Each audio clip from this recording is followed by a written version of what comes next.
just to let you know who we are. We're the Relationship Boosters. I am Dr. Kia. This is Carol Ann. We are both licensed therapists, but we do not do any therapy here. This is our relationship coaching platform, so we do a lot of wellness, relationship coaching, because we know that not everybody needs therapy, but everyone can benefit from relationship coaching. So we're all about providing that support and information and tools and tips for people to be able to be successful in a relationship, because we know that you can.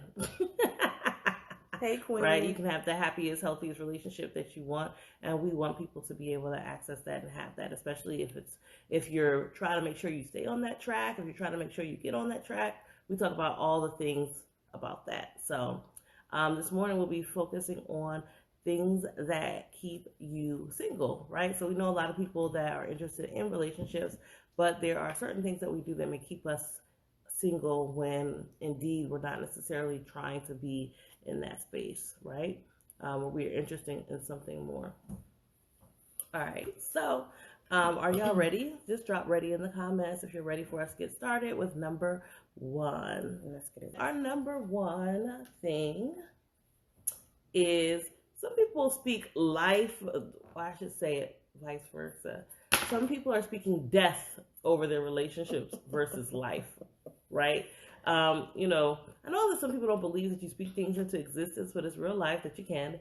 And if you are speaking death over the relationships, then it can really limit your success. So what might that sound like? What do you think speaking death over your relationships might sound like? No, he or she is not going to do right. Right. You're always saying that you're not going to do right. You're not going to be the person that is going to be successful in a relationship. Therefore, that is speaking death over the whole relationship, because you need two people, right? And if that second person is never going to do right and you have convinced yourself of that, then it does set your relationship on a track for negativity. Saying negative things in anger. Yeah. Saying things like, what's the big one? I don't want to be with you anymore. Basically breaking up in anger. The you make me sick type of conversations, or type of threats, or I would have done better with somebody else, or things like that. If you are in a relationship and you're saying some of those negative things. But if you aren't in a relationship, some of the negative things, some of the death is definitely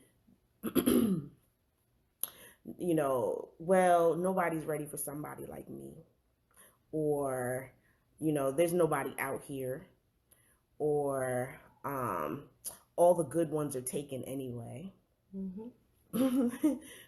Or I might as well just settle for whatever I could get, right?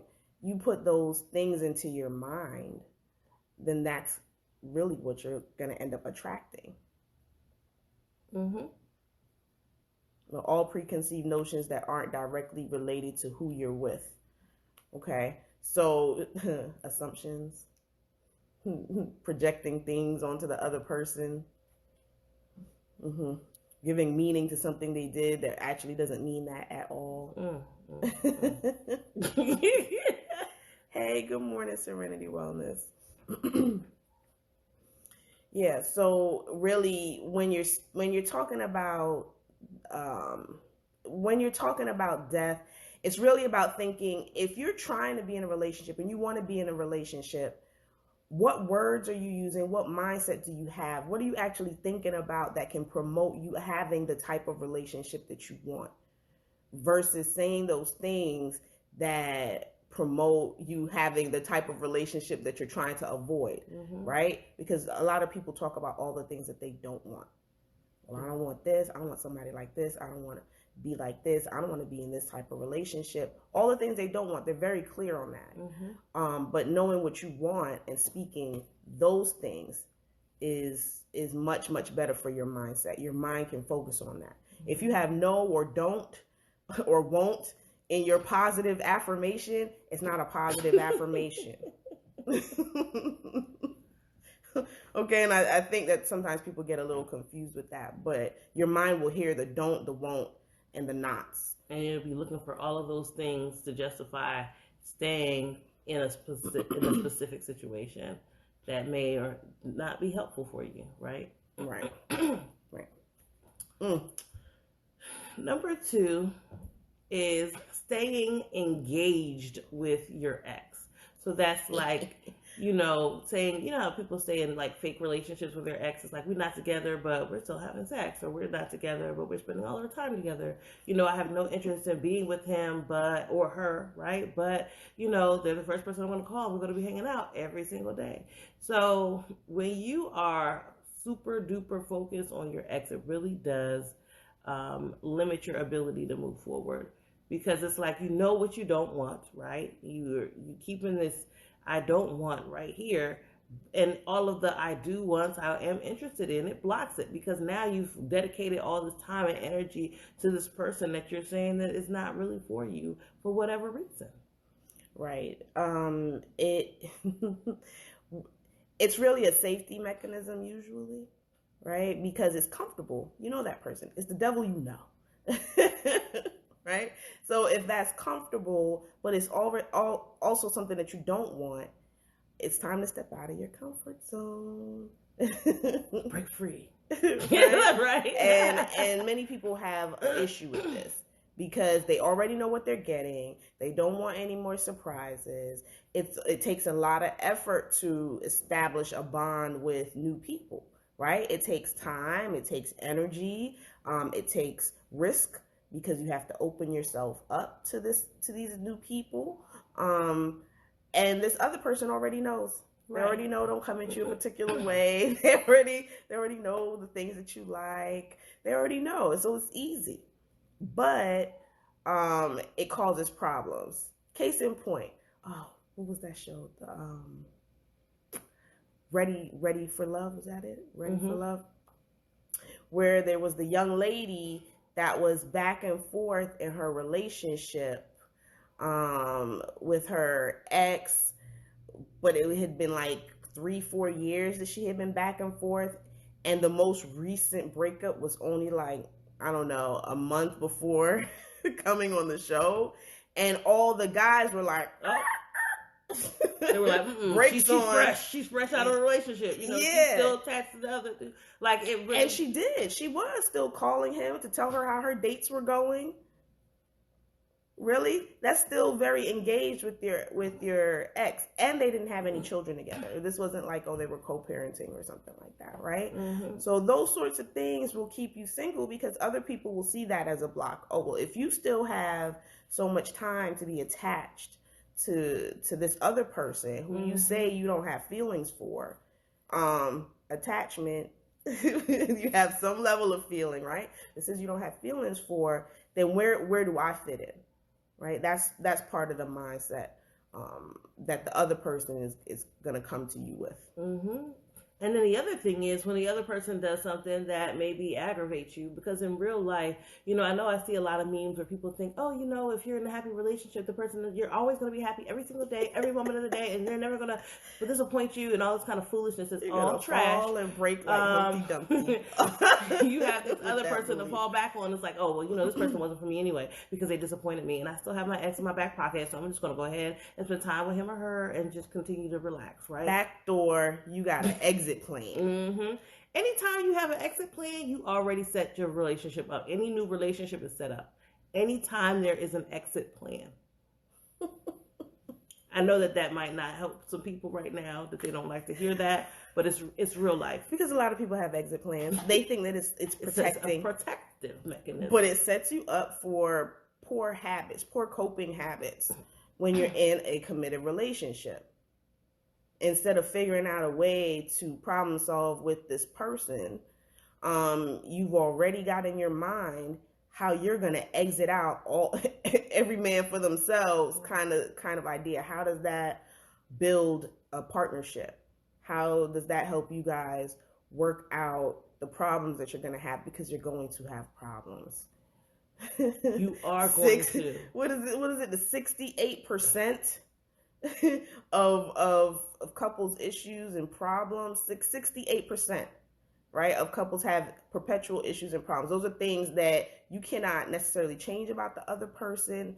So there are gonna be arguments, there are gonna be differences of opinion. There should be differences of opinion, right? Unless you're really looking for your duplicate, and that gets old, because I'm telling you right now, we do know people who have done that, and it's like, well, they don't have a thoughts of their own, and they don't have a mind of their own, but they always went with whatever you said, right? So whatever you establish, you be mindful of that. And that's not helpful, because that means that one person is not really living out their life, they're living out yours. And then when they wake up and they realize, I want to be myself, and that's going to cause like a huge like rift. Anyway, we're not going to go down on that tangent today, but although you see we can. But it's clear that this is not it, y'all.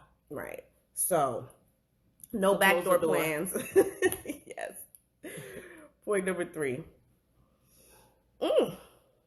Who's this kid? Believing that men, or women, they're more interested in somebody else, something else. So we've seen comments like, oh, the men, they're more interested in the Instagram models, and that's why I'm not, we can't have successful relationships. Who believes that? Just drop an emoji. I just want to see. Emoji if you believe that. Give me a 2 if you do not believe that's true. It's like, the men are interested in somebody or something else that you are not. Yeah, your appearance does not match. Right. I've heard that all black men are interested in white women, right? That's the thing. Something that you're not. They're interested in Instagram models. They're interested in, the women who are slim attractive. Girls. Yeah, slim girls if you're bigger, or thicker girls if you're smaller. If you're smaller. Right. We've heard both, y'all. I just want you to know. All right. So believing that you are not what they're interested in. Right? That they're always going to be interested in somebody else.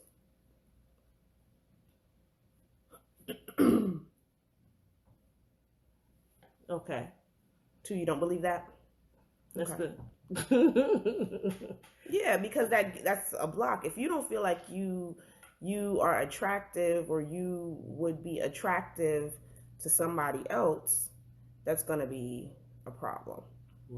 Right? Because you're going to posture that. You're going to posture that air of poor self-confidence and poor self-esteem. Right. Now, you will attract somebody. But understand that person that you will attract will recognize that there's the poor self-confidence and the poor self-esteem, right? And they may prey on that. So start with identifying the things that you really like about yourself, the things that you really love about yourself. And if you're having a hard time doing that, it's time to do some work. Oh, absolutely. It's time to do some work. All right. And even though this is flipped, you would think that it's not about self-confidence. It's flipped about, all these guys, they want this that I'm not. You have to understand that you have carved yourself out. Yeah. So there still is something about you specifically that's not attractive, even though you're referencing other people. Hey, Yvonne. All right. Here's another one that we see. Playing wife without a title. So, what do y'all think that looks like? If you're playing wife without a title, you're sitting up in a situation. You haven't necessarily identified that, we are in a committed relationship. We're engaged. We're moving towards that. Any of that, right? You're just dating, and you're in a role that you haven't necessarily fully signed up for. No. I just recently found your page and love your content. Thank you. Shacking up. Mm-hmm. Yeah, that's an interesting one, especially because I think that a lot of people do live together now. I wouldn't say all people, but I would say Many that people. it's a more common thing. But here's the thing about that: some people go into a situation living together, hoping that it's going to equate to marriage, and those are two totally different concepts and totally different things. And even the research shows that people who are cohabitating do not have the same relationships as people who are married, even though they live together for years upon years. So you have to be mindful of what you want and making sure that you are, walking in doors that are giving you fully what you need and what you want, if that is what you're interested in.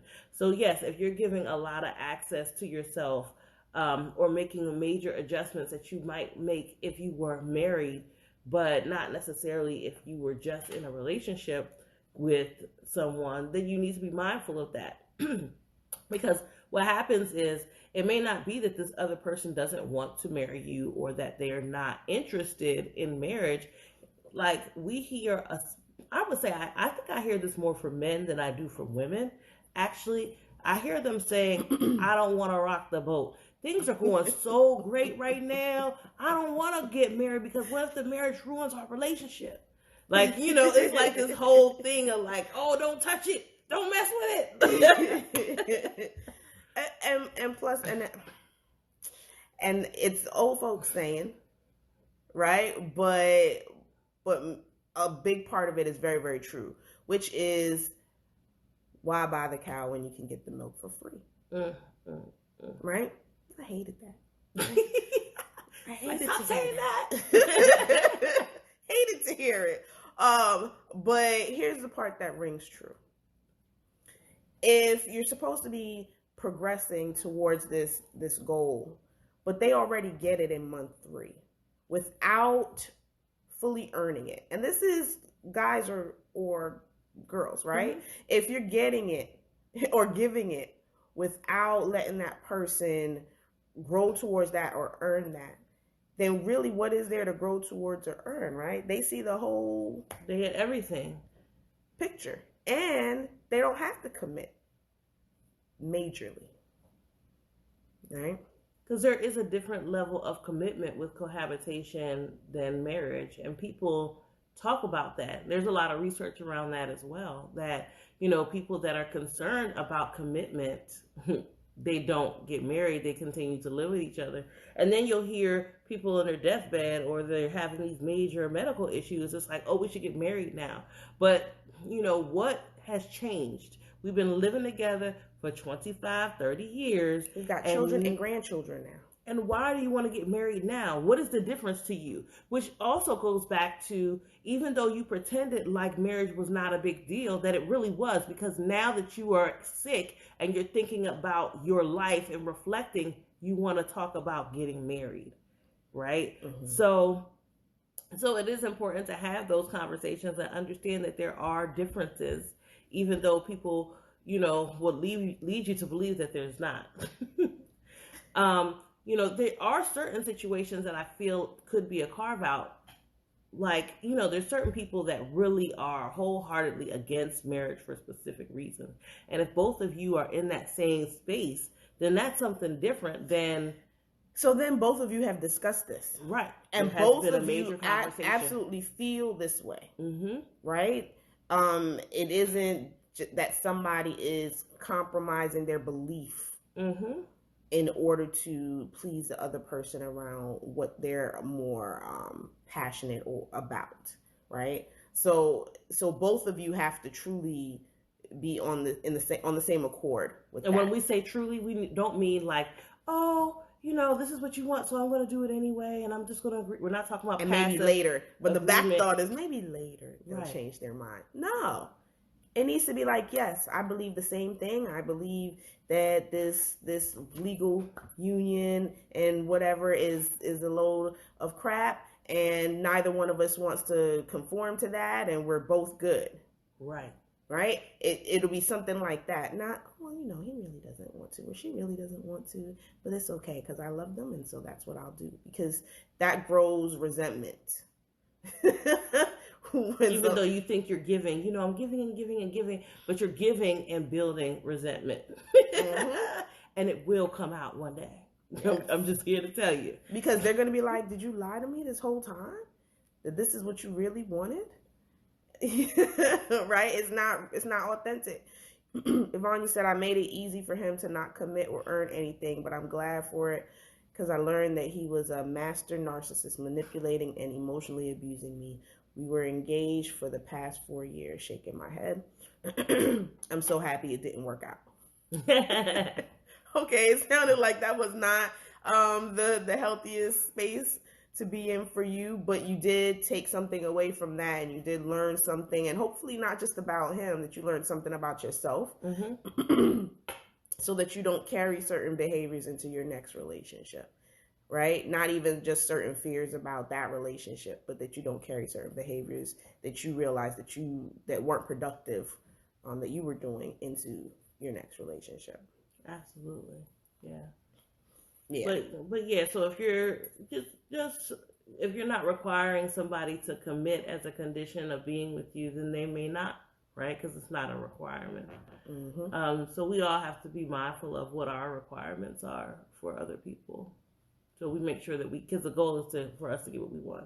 I'm not trying to be funny, but she means that.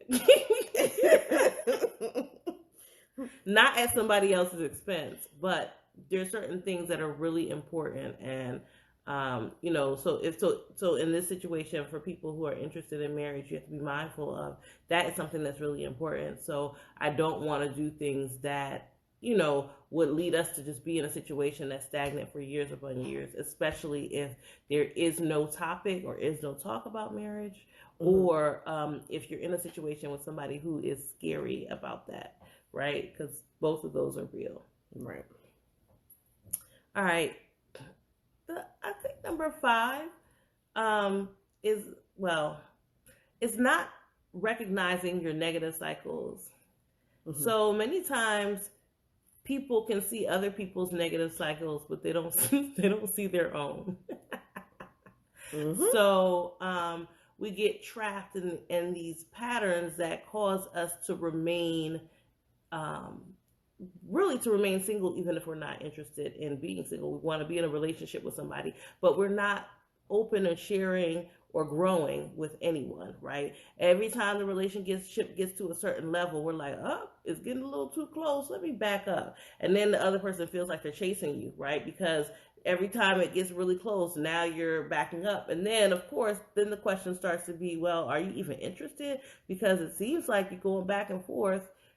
And when it seems like we're moving forward, something always happens, and it feels like you're removing yourself from the relationship, right? And so that's a cycle that many people don't see, because they don't see themselves, when they get really close, stop answering the phone for the person they're supposed to be in a relationship with, or when the conversation gets too deep, they don't realize that every time you get to this deep part of the conversation, you're like, you know what, I'm gonna have to give you a call back, or I'm just all of these things are helpful because they protect us, but they also jail us, or they put, what I'll say is, I'll put major barricades on a path. So it's like you're skipping down the yellow brick road, and then boom, here comes the big wall of China. And then it's like, that's what this is like. Yeah, I would say, and there's also a flip side to that, which is too much access too early. Mm-hmm. Right? So everybody gets the opportunity to be fully in your space, whether that is body or your other physical space, too early, right? Before you even get a chance to know who they are, right? To know what they're really made of, to know if they would be good in your space, or if they're about to bring some level of issue into your space, right? Mm-hmm. So the negative patterns in that case can be on either side of it. Not making time for somebody, you could like them. Not making time for them can be a negative pattern, because all these things are more important. Work is more important. Hanging out with your friends is more important. Everybody is more important than them, right? That could be a negative cycle. Nobody, Right, and People you're aren't going to thinking, stick around. right, but you're thinking that it's good because I'm working. You see that I'm successful in my career and working all the time. But it's like, yes, you are, but you also are not making time over here. So you are basically saying, my career is definitely more important than you, and always will be. And that comes up a lot of times with the men, because they think, no, I'm showing I could be a great provider. Mm-hmm. Right. And so I can take care of things, I'll be able to take care of the bills, and that makes you a good catch. But there's still an emotional piece that needs to be filled in your relationship. And if you're gone all the time, or you don't make time for somebody to be able to access you emotionally, or you them, it's going to be a problem. A lot of relationships break up because it's like, you didn't have to make any time for me, you were always working.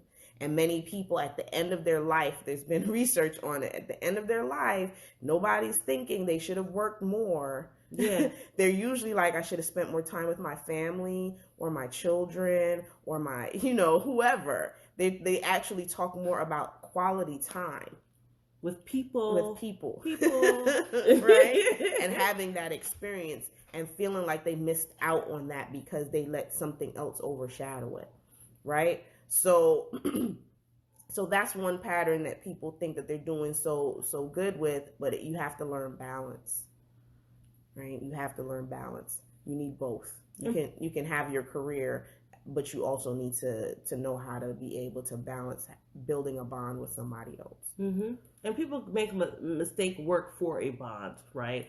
So because you're there so many hours a day, because we do, 40 hours is a lot. And there's many people who work more and more and more than that, right? So people mistake work for a bond, and then they realize that when you're not able to perform or you're not doing well in real life, those people they're not going to be there for you like that, and they can replace you in a minute. Even though you felt like you held all of the secrets to your position tight, they will find somebody to replace you. The people who are in your life that actually care about you and love you for a person, you are not replaceable. So therefore, that's a different type of relationship. And I'm not saying that the people at work are bad, because at the end of the day, they're going to need somebody to do your job, right? They need somebody to do it. And they might not be able to find somebody to replace you, to your full capacity, but they'll find somebody that's good enough to take that spot. Mm-hmm. Right. And it's like, then people get really frustrated. It's like you dedicated all your hours to this place, and now you're in the ICU, and the only thing they can call you to ask you is, do you have those documents, or where did you put, X, Y, and Z? I'm shooting darts. And I'm just going to tell you, this is real with my life, real stories. And people are like, wow, like, they're not caring about my health or my well-being. It's like, but that's not what they are. That's not what they purchased. They didn't purchase your, friendship. They purchase your services and what you can provide, and that's what it's about. And so you do have to be mindful that at the end of the day, what are you working for? Are you working just for the sake of working, or are you working actually for your life? And what is your, what do you want in your life? And I'm going to say this quick point before we lose the feed is, and sometimes people train their partners to rely on that, right? You train your partner to rely on the money, to rely on that show of affection, or just to rely on just that part of you being always functional. And when you find yourself in a space where you can no longer function as that provider, right? Then there's now this major problem in the relationship. There's a major problem with your mind as to how you see yourself, is a shift, right? But then there's a major problem if that's the type of person that you married, when you were really hoping that it's a person that will have your back through sickness and health. Right? For richer, for poor. There's a reason why those things are written into the vows, because they're going to be good times and there may be down times. They definitely will be downsides. Mm-hmm. But I would say the people with money actually do this better. The people with money, I feel like they do it better because they realize at some point when they have this abundance of money and it's like, this is not making me happy. I actually want somebody who wants to be with me for me, not, that takes a not lesson. just, I still feel like that took a lesson. They had to learn that. yeah, no, I agree. They had to learn that. Mm-hmm. That's not something that all rich people know. No, because right? there are some people who purchase people and then they're still dissatisfied, which is a whole other thing. Yeah. And I think maybe New Money might know it a little bit better too. Right? So because New Money was thinking for those who don't know, New Money are people who now have money, maybe but generations before didn't have money or they didn't have access to it before. But I feel like New Money does get to a place where they realize, wow, I'm making all this great money, and then they start to think about, like, well, who am I sharing this money with, and do I really feel good about the people that are in my circle? Do I have these close connections? Because people do start asking those questions. Or who are these people that are showing up now that I have money? Yeah, absolutely. Right. So like so they really start thinking about the relationships in their life. Mm-hmm.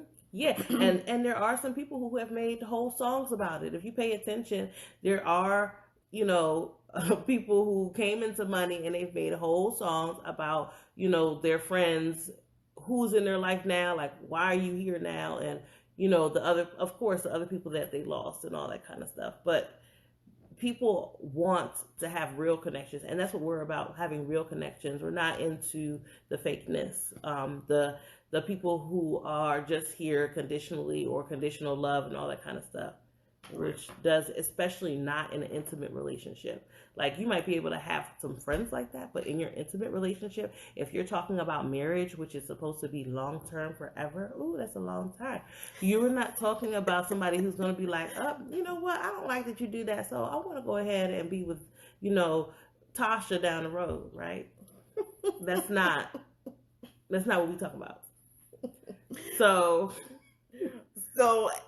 later on this week, first of all, make sure you go to the link in our bio, click on that, and sign up for the Prepare for Your Husband course that we're going to be doing at the end of the week. Make sure that you go ahead and do that. You will get a copy if, it is at noon on Friday. So if you're not available at that time, you still will get a copy. And you'll be able to send in your questions. So we make sure we answer all of those specific questions on that, during that talk that we do. And as for this live, if you know some other people that could benefit from this information, let me quickly recap the 5 points that we went over today, which was speaking life versus death over your relationships, staying engaged with your ex, like continuing to have sex with them or spend a lot of time with them, believing that men are marrying IG models, or basically you're not the one that's attractive to the type of person that you want.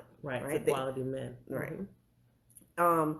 Playing wifey or husband without the actual title, right? Basically not letting the other person earn their position. And 5, not recognizing negative patterns. All right. So, make sure that you share this out. Watch the replay if you came in a little bit late, so you can get the full conversation that went on, and make sure to sign up for the Prepare for Your Husband that we will be doing later this week. Yeah. All right, y'all. Have an awesome Tuesday. And actually, Carol Ann and Monica will be back later on tonight. So that's at 8:30. So make sure y'all join in at 8:30. All right, y'all. Bye. Have a good one. Peace out. Look.